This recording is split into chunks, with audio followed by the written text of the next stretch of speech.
Hello students, welcome to my channel. मेरा नाम है मोनिका। स्टूडेंट्स, अगर आप कोई भी एग्ज़ाम देने जा रहे हैं, वनडे एग्ज़ाम, या आप आरआरबी एनटीपीसी दे रहे हैं, या ग्रुप डी का एग्ज़ाम के लिए प्रिपरेशन कर रहे हैं, या फिर आप एसएससी के द्वारा जो दिल्ली पुलिस कांस्टेबल का है या यूपी पुलिस के एग्ज़ाम दे रहे हैं, सो उनका जो जीके जीएस का सिलेबस है उसमें आपका पॉलिटी नाम से जो सब्जेक्ट है, जिसे आप राज्य व्यवस्था या संविधान के नाम से भी जानते हैं, उसकी हमारी सीरीज़ चल रही है इस चैनल पे। सो उसी सीरीज़ का ये 5th वीडियो है। हम क्या करते हैं इसमें कि डेली एक टॉपिक लेते हैं, उस टॉपिक से रिलेटेड सारे फैक्ट्स कंप्लीट करते हैं। ठीक है, इसलिए जिससे कि आपका कोई भी उस टॉपिक से रिलेटेड क्वेश्चन आए तो वो आपसे ना छूटे, इसलिए आपका हर एक पॉइंट कवर करते हैं। सो आज का जो हमारा टॉपिक है वो है भारतीय संविधान की उद्देशिका या प्रस्तावना। ठीक है, प्रस्तावना के नाम से भी बोला जाता है, उसे उद्देशिका के नाम से भी बोला जाता है। तो मोस्ट इम्पॉर्टेंट टॉपिक है, इससे 1 या 2 क्वेश्चन हर पेपर में आपको मिल जाएगा। ठीक है, तो इससे रिलेटेड जितने भी फैक्ट हैं वो सारे कवर करेंगे। वीडियो को एंड तक देखिएगा, आपको वीडियो देखते हुए खुद ही आप स्किप नहीं कर पाएंगे, बिकॉज आपको हर पॉइंट इम्पोर्टेंट लगेगा और वो इम्पोर्टेंट होगा भी एग्ज़ाम पॉइंट ऑफ व्यू से। ठीक है, सो अगर वीडियो आपको अच्छी लगे तो वीडियो को लाइक एंड शेयर ज़रूर किया कीजिए, जिससे कि और फ्रेंड्स को भी आपके के पास पहुंच सके ये वीडियो। एंड आप चाहें तो मेरे चैनल को सब्सक्राइब कर सकते हैं, जिससे कि आपकी आने वाली जो वीडियोज़ हैं उनके नोटिफिकेशन आपको मिल जाए। बेल आइकन को प्रेस करना मत भूलिएगा साथ साथ। इसके अलावा आपको कोई भी क्वेरी है आपके किसी भी एग्ज़ाम से रिलेटेड, आप मुझे पूछ सकते हैं। ठीक है, एंड हम कोशिश कर रहे हैं कि आपके एग्ज़ाम से काफ़ी पहले ही आपका पूरा सिलेबस कंप्लीट करा दें, GK GS and current affair का। ठीक है, तो बने रहिएगा आप मेरे चैनल पे। तो चलिए स्टार्ट करते हैं इस वीडियो को। आज का जो हमारा टॉपिक है भारतीय संविधान की उद्देशिका अथवा प्रस्तावना। तो इसमें क्या क्या क्वेश्चन पूछे जाते हैं, क्या इसका बैकग्राउंड है, मैं पहले आपको वो समझाने की कोशिश करती हूँ। इसमें बताया गया है कि नेहरू द्वारा प्रस्तुत उद्देश्य संकल्प में जो आदर्श प्रस्तुत किया गया उसे ही संविधान की उद्देशिका में शामिल कर लिया गया। देखो, जब पूरा संविधान था उसके स्टार्टिंग में एक प्रस्तावना दी गई थी, जिसे उद्देशिका के नाम से जानते हैं। तो उस पूरे संविधान को समराइज़ करके, यानी शॉर्ट फॉर्म में उद्देशिका के अंदर बताया गया था। ठीक है, तो मैं अभी आपको बताऊंगी, ये है उद्देशिका में जो लिखा हुआ है सब कुछ। ठीक है, तो इसी को एक्सप्लोर कर, मतलब इसी को एक्सपेंड करके पूरे संविधान में बताया गया है। तो ये बोला जाता है कि संविधान का जो शॉर्ट फॉर्म है वो प्रस्तावना में दिया गया है, इसलिए हम इन्हें ध्यान से समझेंगे। यहाँ से क्या क्या क्वेश्चंस बन सकते हैं उन्हें समझेंगे। ठीक है, एंड बताया गया कि संविधान के 42वें संशोधन, जो कि 1976 में हुआ था, द्वारा यथा संशोधित उद्देशिका निम्न प्रकार है। ठीक है, तो सबसे पहले दोबारा से समझते हैं। नेहरू द्वारा प्रस्तुत उद्देश्य संकल्प, क्वेश्चन इस तरीके से भी बन सकता है कि उद्देश्य संकल्प जो था वो किसके द्वारा प्रस्तुत किया गया था, तो जवाहरलाल नेहरू के द्वारा प्रस्तुत किया गया था। उसमें हमारे देश के लिए क्या क्या होना चाहिए, हमारे देश के लिए क्या क्या आदर्श हैं, वो सारे जो उद्देश्य संकल्प में लिखे गए थे उन्हें ही उद्देशिका यानी प्रस्तावना के अंदर लिखा गया है। अभी पढ़ेंगे तब हमें समझ में आ जाएंगे। उसके बाद ये लिखा हुआ है कि संविधान के जो 42वां संशोधन हुआ था 1976 में, उसमें संशोधन किया गया था। क्वेश्चन देखो किस तरीके से आता है। एक तो ये आता है कि संविधान की जो प्रस्तावना थी उसमें सिर्फ एक बार संशोधन किया गया है। वो कब किया गया है? 42वें संशोधन में किया गया है। वो कब हुआ था? 1976 में हुआ था। संशोधन का मतलब होता है अमेंडमेंट, यानी कुछ चेंज। क्योंकि जब देश आज़ाद हुआ था उस टाइम पे एक संविधान बनाया गया जो कि लागू हुआ था 1950 में। ठीक है, 26 जनवरी 1950 में। बट जैसे जैसे टाइम चेंज हो रहा है, सारी चीज़ें चेंज हो रही हैं, उसके अकॉर्डिंग जो संविधान में जहाँ ज़रूरत पड़ती है तो उसमें कुछ अमेंडमेंट यानी कुछ संशोधन कर दिए जाते हैं, कुछ चेंजेस कर दिए जाते हैं। तो जो 42वां संशोधन हुआ था 1976 में, इम्पोर्टेंट है, इसमें बहुत सारी चीज़ें चेंज की गई थी, बहुत सारे संशोधन किया गया था। उसी टाइम पर प्रस्तावना में संशोधन किया गया था। ये क्वेश्चन अगर आए कि प्रस्तावना में सिर्फ एक बार संशोधन हुआ, और कब हुआ है? 42वें संशोधन में हुआ था। हुआ कब था? वो 1976 में हुआ था। ठीक है, उसके बाद जो पूरी तरीके से अब प्रस्तावना है वो ये है। पहले इनसे पढ़ते हैं और फिर इससे क्या क्या क्वेश्चन बन सकते हैं वो समझेंगे। हम भारत के लोग भारत को एक संपूर्ण प्रभुत्व संपन्न समाजवादी पंथनिरपेक्ष लोकतंत्रात्मक गणराज्य बनाने के लिए तथा उसके समस्त नागरिकों को सामाजिक, आर्थिक, राजनीतिक न्याय, विचार, अभिव्यक्ति, विश्वास, धर्म और उपासना की स्वतंत्रता, प्रतिष्ठा और अवसर की समानता प्राप्त करने के लिए तथा उन सब में व्यक्ति की गरिमा और राष्ट्र की एकता और अखंडता सुनिश्चित करने वाली बंधुता बढ़ाने के लिए दृढ़ संकल्प होकर अपनी इस संविधान सभा को आज तारीख 26 नवंबर 1949 मिति मार्ग शीर्ष शुक्ल सप्तमी संवत 2006 विक्रमी को एतद द्वारा इस संविधान को अंगीकृत अधिनियमित आत्मार्पित करते हैं। ठीक है, तो जो प्रस्तावना है उसमें ये सब लिखा हुआ है, उसमें ये सब अब समझने की कोशिश करते हैं इनमें क्या क्या चीज़ें बताई गई है। देखो, सबसे पहली जो लाइन लिखी थी, हम भारत के लोग, इसलिए ये जो संविधान है उसका कोई एक उसका वो नहीं है, वो जो है पूरे देश को जो है वो जो संविधान लिखा गया है वो उसका जो लिखने वाले हैं, यानी किसके द्वारा वो अंगीकृत अधिनियमित और आत्मार्पित किया जा रहा है, भारत के लोगों के द्वारा। इसलिए इसको स्टार्ट ही हम भारत के लोगों से किया गया है। ठीक है, हम भारत के लोग भारत को एक क्या समझ रहे हैं, वो प्रभुत्व संपन्न, इसका मतलब हमारा ही राज चल रहा है भारत पे, भारत के लोगों का ही है, भारत के लोग ही तो एक सरकार चुनते हैं, वही सरकार ही तो उस देश को चला रही है। ठीक है, समाजवादी पंथ निरपेक्ष मीन्स इसका कोई एक अपना धर्म नहीं है, कोई अपना एक पंथ नहीं है, सारे धर्म इनके लिए समान है। लोकतंत्रात्मक मीन्स इस पे लोकतंत्र चलता है। गणराज्य बनाने के लिए उसके समस्त नागरिकों को सामाजिक आर्थिक और राजनीतिक न्याय, तो याद रखिएगा किस किस टाइप का न्याय दिया है सब लोगों को, समाज में, आर्थिक उन्हें और राजनीतिक, ये न्याय दिए गए हैं। स्वतंत्रता किस चीज़ की दी गई है, विचारों की, अभिव्यक्ति की, विश्वास की, धर्म की और उपासना करने की स्वतंत्रता मिली है सब लोगों को। समानता किस चीज़ की मिली है, प्रतिष्ठा की और अवसर की, मतलब कोई भी अवसर आएगा सब देशों के जो हर एक इंसान है उसके लिए समान अवसर हैं प्राप्त करने के लिए, तथा उन सब में व्यक्ति की गरिमा और राष्ट्र की एकता और अखंडता सुनिश्चित करने वाली बंधुता बढ़ाने के लिए दृढ़ संकल्प होकर इस संविधान सभा को, ये डेट याद रखनी है आपको, 26 नवंबर 1949 को, ये जो उसकी हिंदी तिथि है ये भी याद रखिएगा, बिकॉज एसएससी में ये पूछी गई है, मैंने आपको पीछे वीडियो में बताई भी थी। ठीक है, तो शीर्ष शुक्ल सप्तमी संवत 2006 विक्रमी को एतद द्वारा इस संविधान को अंगीकृत अधिनियमित और आत्मार्पित करते हैं। ठीक है, तो आपको ये डेट याद रखनी है कि किस दिन जो है ये अंगीकृत अधिनियमित और आत्मार्पित किया गया था, 26 नवंबर 1949 को किया गया था। किन के द्वारा किया गया था, भारत के लोगों के द्वारा किया गया था, यानी सबके द्वारा किया गया था। उसमें क्या क्या न्याय दिया है, क्या क्या स्वतंत्रता दी है, क्या क्या समानता दी है देश के लोगों को। ठीक है, सो इस टाइप से क्वेश्चन बनता है। अब मैं और बताती हूँ और क्या क्या फैक्ट्स जो इसके बारे में पूछ लिए जाते हैं। सबसे पहले एक क्वेश्चन ये भी आता है कि संविधान की प्रस्तावना को संविधान की कुंजी कहा जाता है। ठीक है, तो क्वेश्चन इस तरीके से आ जाएगा, संविधान की कुंजी किसे कहा जाता है। सो संविधान की जो प्रस्तावना है यानी उद्देशिका है, जो कि संविधान में स्टार्टिंग में लिखी गई है, जिसमें कि पूरे संविधान को समराइज करके लिखा गया है इसमें, इसे संविधान की कुंजी भी कहा जाता है। कुंजी का मतलब क्या होता था, जब पूरी बुक को शॉर्ट फॉर्म करके एक छोटी सी बुक बना दी जाती थी उसे कुंजी बोलते थे।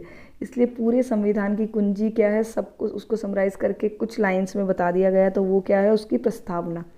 इसलिए संविधान की कुंजी क्या है, संविधान की प्रस्तावना। ठीक है, ये क्वेश्चन भी इम्पोर्टेंट पूछा गया है। इसके अलावा मैं आपको बताती हूँ नेक्स्ट प्रस्तावना।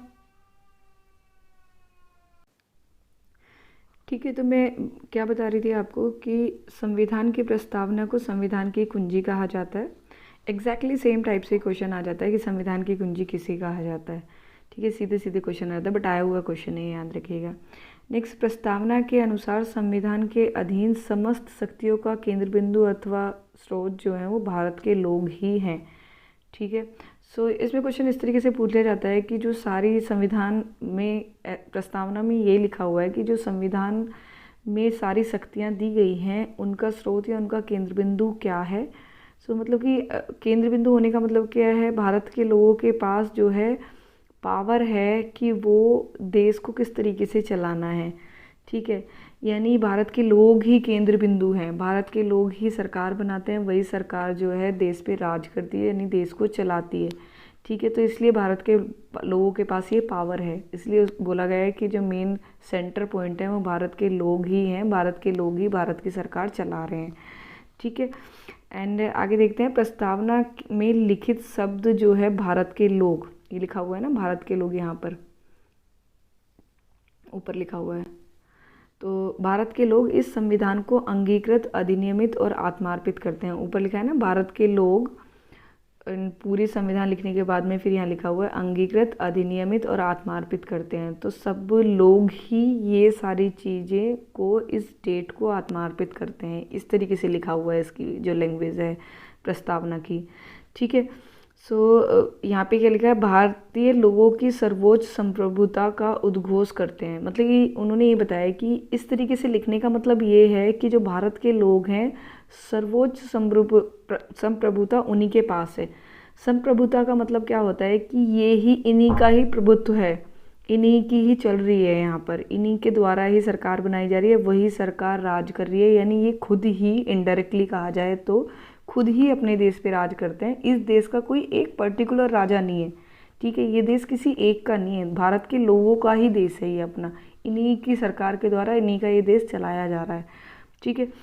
आगे, क्योंकि भारत के लोग पे ना क्वेश्चन पूछा गया है, इसलिए इसके जो 2-3 ये फैक्ट्स हैं ना, ये सारों को आप समझने की कोशिश कीजिए कि इसमें किस तरीके से लिखा गया है। एंड इसके बाद में बताया हुआ है कि प्रस्तावना को न्यायालय में प्रवर्तित नहीं किया जा सकता। यह निर्णय यूनियन ऑफ इंडिया बनाम मदन गोपाल 1957 के निर्णय में घोषित किया गया था, ठीक है। जो प्रस्तावना है उसे न्यायालय, यानी भले सुप्रीम कोर्ट हो या हाई कोर्ट हो, उसमें उसे प्रवर्तित नहीं किया जा सकता। तो इसमें क्वेश्चन इस तरीके से आता है कि प्रस्तावना को न्यायालय में प्रवर्तित नहीं किया जा सकता, ये कौन से वाद विवाद या कौन से निर्णय में ऐसा बताया गया था। तो आपको याद रखना है, यूनियन ऑफ इंडिया बनाम मदन गोपाल 1957 का ये जो निर्णय था, उसमें ये लिखा हुआ था कि प्रस्तावना को न्यायालय में प्रवर्तित नहीं किया जा सकता। इस टाइप के क्वेश्चंस आते हैं, ये नहीं कि भाई मुझे तो ये फैक्ट ऐसा इंपॉर्टेंट नहीं लग रहा, नहीं आ सकता क्वेश्चन।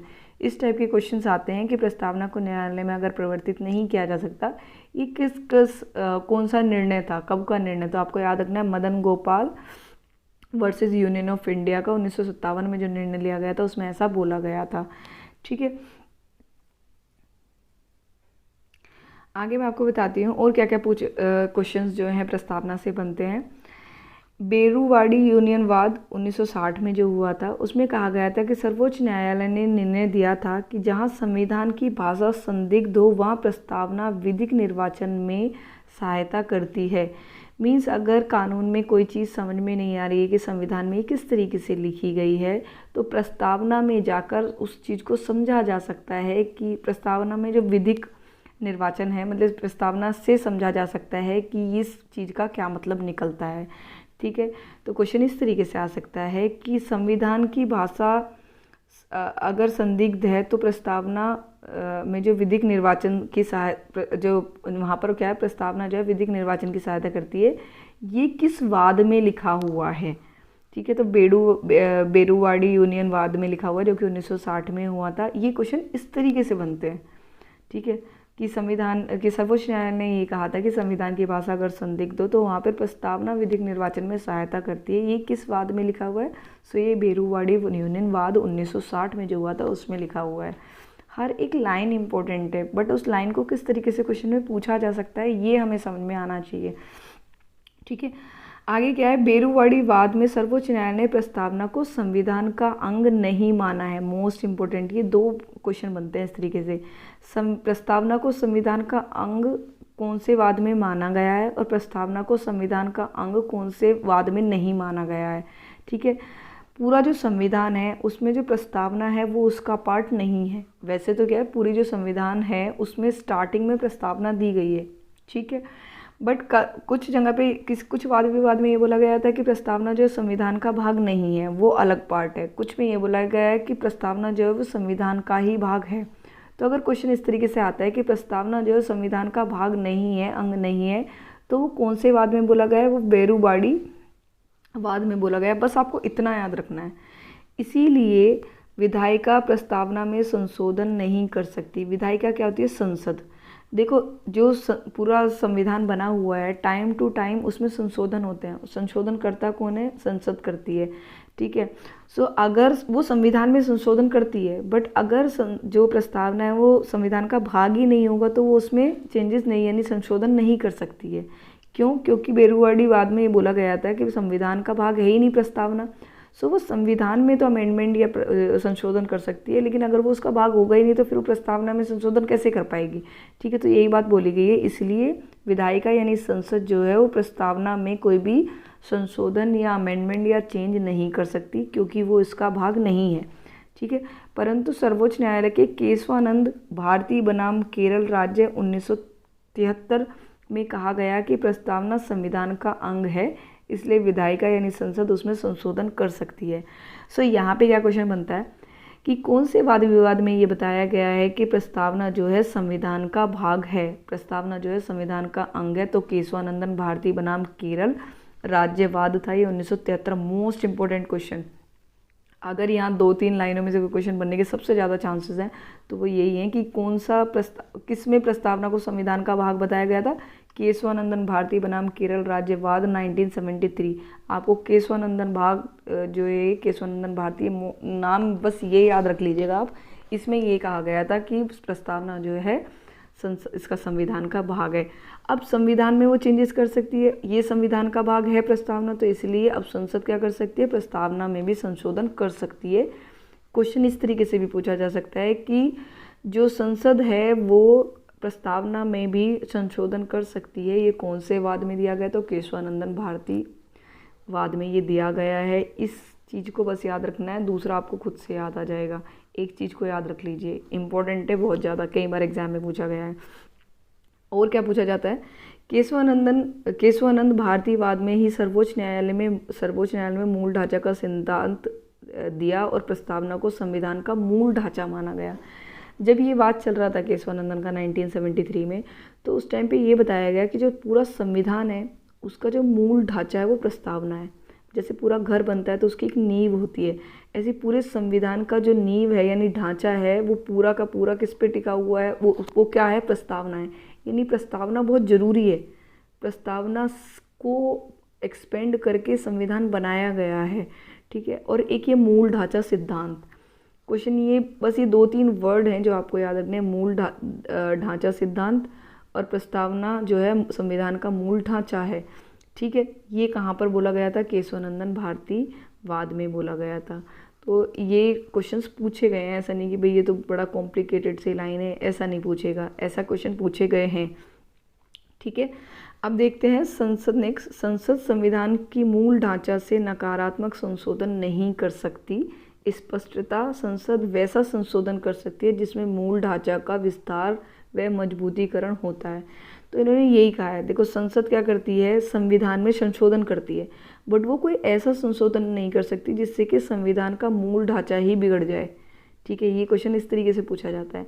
इसका मतलब उन्होंने यही कह दिया, नकारात्मक संशोधन नहीं कर सकती, पॉजिटिव वे में कर सकती है संशोधन जिससे किसी को भी नुकसान ना हो, ठीक है। संसद का काम है, संसद करती है संविधान में जब भी जरूरत पड़ती है उसमें संशोधन करती है, बट कभी भी संसद जो है संविधान में कोई नकारात्मक संशोधन नहीं कर सकती जिससे कि किसी को नेगेटिव इम्पैक्ट हो किसी चीज़ पर, ठीक है। संसद जो है वैसा संशोधन कर सकती है जिससे कि मूल ढांचे में मजबूती है, मूल ढांचे का विस्तार हो, ठीक है। आगे क्या है? 42वें संविधान संशोधन जो 1976 में हुआ था, ये काफ़ी बड़ा संविधान संशोधन था। इसमें बहुत सारे संशोधित किए गए थे, बहुत सारे संशोधन किए गए थे, बहुत सारे चेंजेस किए गए थे। उसी में क्या है? समाजवादी, पंथनिरपेक्ष और राष्ट्र की अखंडता, ठीक है। समाजवादी, पंथनिरपेक्ष और राष्ट्र की अखंडता शब्द प्रस्तावना के अंदर जोड़े गए थे। मैं दिखाती हूँ आपको, पीछे अभी मैं दिखा रही थी जहाँ पर, कहाँ पर है ये? समाजवादी,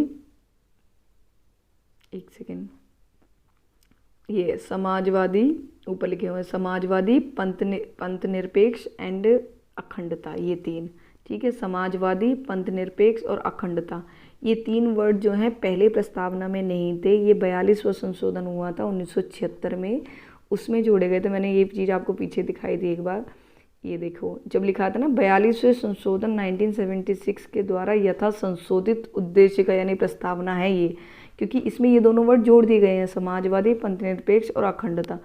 सो इसमें क्वेश्चन देखो किस किस तरीके से आता है, यहाँ आपको यही समझाने की कोशिश कर रही थी मैं। ये आ सकता है कि समाजवादी जो वर्ड है वो कौन से संशोधन में जोड़ा गया, प्रस्तावना में 42वें में जोड़ा गया, ठीक है। फिर ऐसे आ जा सकता है कि 42वां संशोधन जो 1976 में हुआ था उसमें प्रस्तावना में कौन कौन से वर्ड जोड़े नहीं गए, कौन सा वर्ड नहीं जोड़ा गया था। तो वहाँ पे ये 3 तो दिए होंगे, समाजवादी, पंथनिरपेक्ष, अखंडता दिया होगा। चौथा जो ऐसा होगा जो इनमें से ये 3 जोड़े गए थे, इनके अलावा जो भी होगा वर्ड वो आपको क्रॉस करना है, वो टिक करके वो आंसर होगा। तो ये 3 वर्ड आप याद रखिएगा, समाजवादी, पंथनिरपेक्ष, अखंडता। ये पहले नहीं थे जिस टाइम पे संविधान बना था, ये चेंज यानी संशोधन करके 42वें संशोधन 1976 में इसमें जोड़ा गया था, ठीक है। सो ये इस टाइप के जो क्वेश्चन है संविधान जो प्रस्तावना है उसमें ये इन टॉपिक्स इन फैक्ट्स पे क्वेश्चन आ सकते हैं। इसके अलावा कोई ऐसा फैक्ट मैंने नहीं देखा जो प्रस्तावना से रिलेटेड क्वेश्चन आए, ठीक है। तो आपने ये टॉपिक पढ़ लिया है। अब आप कहीं पर भी आपको कोई भी प्रस्तावना का क्वेश्चन आता है, अगर कोई भी फैक्ट इससे बाहर पूछा जाए तो मुझे कमेंट बॉक्स में एक बार लिख के ज़रूर बताइएगा। अदरवाइज मैं कोशिश कर रही हूँ कि आपका एक एक फैक्ट कवर हो जाए और वो फैक्ट किस तरीके से एग्जाम में पूछा जा रहा है आपको ये समझ में आ जाए, और कौन सा फैक्ट मोस्ट इंपॉर्टेंट है जिसको आपको याद रखना ही रखना है, ठीक है। तो आप चाहें तो इनके नोट्स के और शॉर्ट फॉर्म में नोट्स बना सकते हैं जिनको आप बार बार रिवाइज कर सकें, ठीक है। बट ऐसे ही टॉपिक वाइज टॉपिक लेते चलेंगे, आपके सारे टॉपिक्स अच्छे से कवर हो जाएंगे। उसके बाद आपका कोई भी आप 1 डे एग्ज़ाम देंगे, अब दें या 2 साल बाद दें, आपके कोई भी यहाँ से पढ़ने के बाद कोई भी क्वेश्चन नहीं छूटेगा, ठीक है। सो अगर आपको वीडियो अच्छी लगती है तो प्लीज़ अपनी इस वीडियो को लाइक कर सकते हैं, साथ में आप वीडियो को शेयर भी कर सकते हैं। चैनल को सब्सक्राइब कर लीजिएगा जिससे आने वाली जो और वीडियोस होंगी इस सीरीज़ की या GK, GS and current affairs की जो मैं डालूंगी उनके नोटिफिकेशन आपके पास पहुंच जाएंगे। इसके अलावा आपको कोई भी क्वेरी हो आप मुझे मैसेज कर सकते हैं, ठीक है। सो अब मिलते हैं नेक्स्ट वीडियो में, तब तक के लिए टेक केयर, बाय बाय।